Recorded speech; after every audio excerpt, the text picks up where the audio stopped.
Tell me if you can relate to this. Your mind is always racing 1,000,000 miles per hour.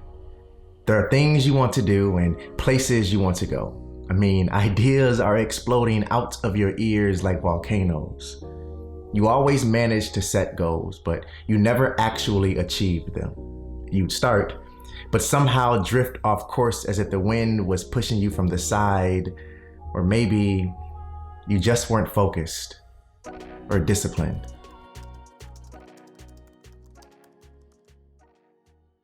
I remember feeling this way a lot, and if I'm honest, my mind still races 1,000,000 miles per hour. I always have a new idea, and I'm also always talking Lexi's ear off because of it.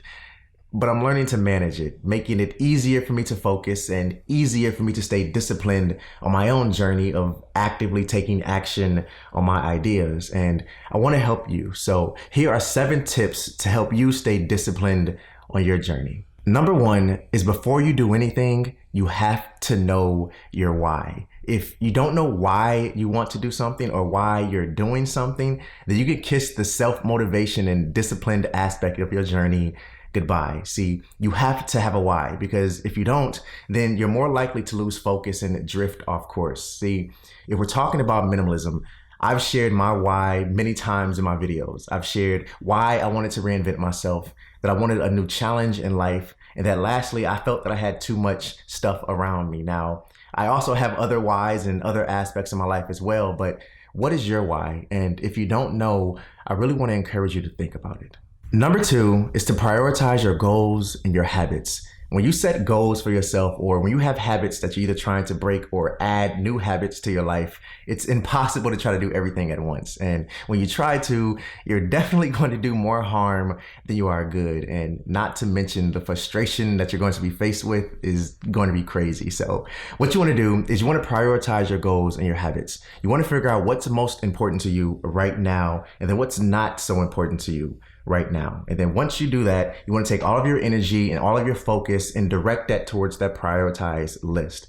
When you do this, that's going to give you the confidence and the time that you need to actually start making progress on those goals. Number 3 is know your weaknesses and temptations. See, the saying out of sight, out of mind works so well when you actually put it to use, but it requires you to identify your weaknesses and your temptations first, so you can then remove or put limitations in place to block your access to them. As an example, let's say a goal of yours is to save more money every month, right? But a weakness of yours or temptation is the emails that you receive from your favorite store about the sales that they're having every single week on all the items that you absolutely love, right? That's your weakness and that's your temptation.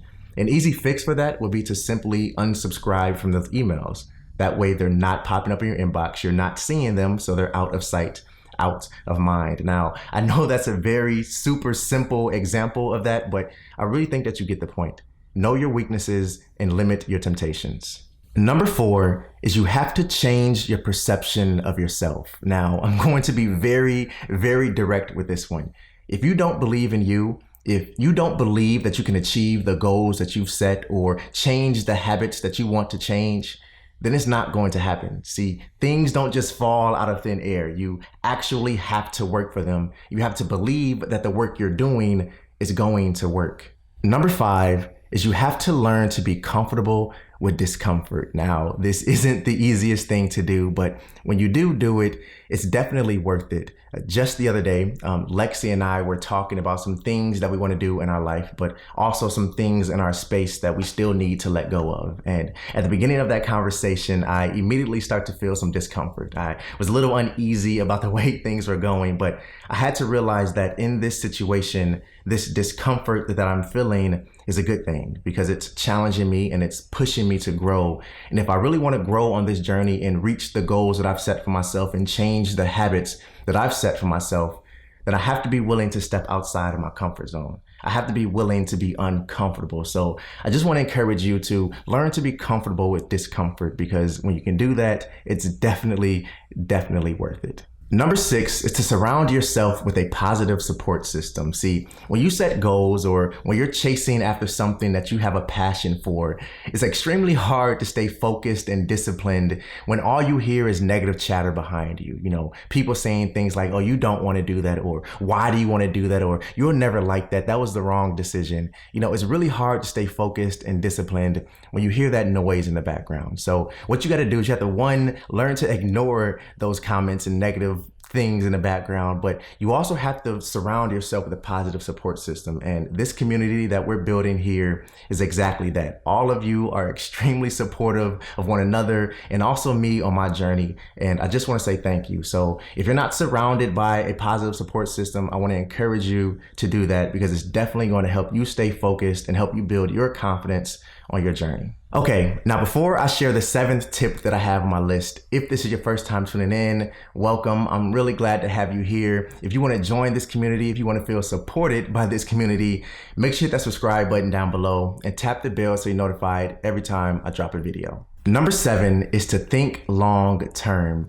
You never want to limit yourself. You should always be challenging yourself and giving yourself something to chase after, to work towards. And the only way to do that is to think long term about your goals and about your habits and about every action that you take. Now, I'm not saying that every goal that you have on your list has to be 20 years in advance, right? But what I am saying is every goal that you set and every goal that you work towards and achieve should be a stepping stone in the same direction that you want to be headed 20 years from now, right? So think about it like that. If you enjoyed this, make sure you give a thumbs up for me. Again, if it's your first time tuning in, make sure you hit that subscribe button. And always remember to stay true to you.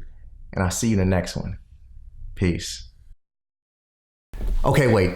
I lied. I have a bonus tip for you. And the bonus thing that I want to share with you is just to have fun. If you're not enjoying this journey, if you're not enjoying the things that you're chasing after, the things that you have a passion for, the goals that you set, the habits that you want to change, if you're not having fun while you're doing that, then of course you're not going to want to do it. You're not going to stay focused. You're not going to be disciplined. So just have fun. Again, I'll see you in the next one. Peace.